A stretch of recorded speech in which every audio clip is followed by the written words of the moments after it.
In my personal opinion, the media is obviously a very powerful source, providing society with a strong influence on how we view people and how it makes people judge others. We have to look a certain way, we have to act a certain way, we have to be normal. Last semester, I took a sociology class, race and ethnicity. Everything I've always felt came out in the open when I realized how people like me are portrayed as less because of their race and background.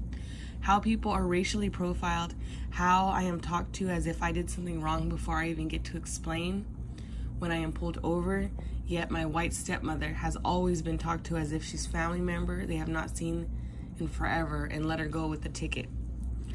I stopped watching the news because of lies and exaggerations. I hate watching cops because all they show are Hispanics and blacks and minorities being arrested. Then we began to view those same races as violent criminals and drug users. What about the rich white men who exploit third world countries by paying them the bare minimum with horrible conditions to work in?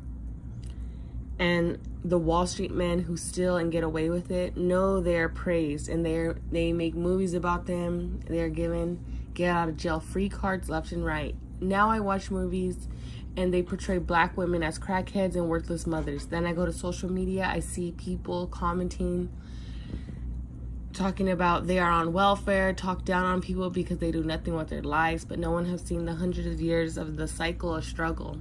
They can't even comprehend or even acknowledge how they have been oppressed for generations. All these different things going on I have never noticed before. White lies.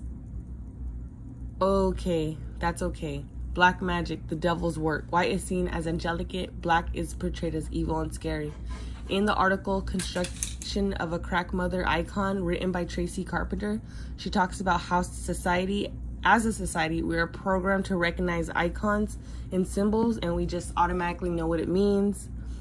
For example, when we see a black woman and the media subconsciously influence us to think of her to be on welfare, no job, uneducated, and so many more negative stigmas. People will see a black man, they will right away feel that they are in danger. They will feel they are going to be robbed, or even just assume off the back they are a violent criminal. And this is because of the strong influence of media. It has forced people to feel certain ways about certain races. I can't even imagine how these people feel who are discriminated and prejudged. I can sympathize, but I don't know if I can even come close to the generations of their families. Their grandfathers, fathers have always been oppressed, and so much more I can't even describe with words. I can't even imagine the mental and emotional abuse people have suffered just from these negative stigmas. Not only do racial discriminated people have to deal with looks and thoughts and actions of closed-minded people, but they have no choice but to take the pain and move on. Because if they express themselves, they are now considered aggressive. Which brings me to my next article, the influence of exposure to depictions of race and crime, TV news, and social media viewers' social judgment. The article talks about how they concluded the study of how media is a strong influence on how people perceive black men as aggressive, violent criminals. There has been research done on stereotyping in the U.S. and it proves more than the common racial prejudice among whites and how they feel about African Americans.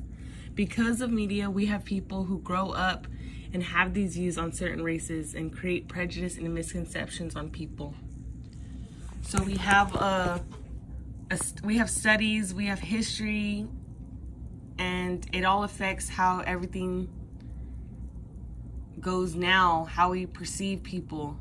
And I feel like there needs to be a change.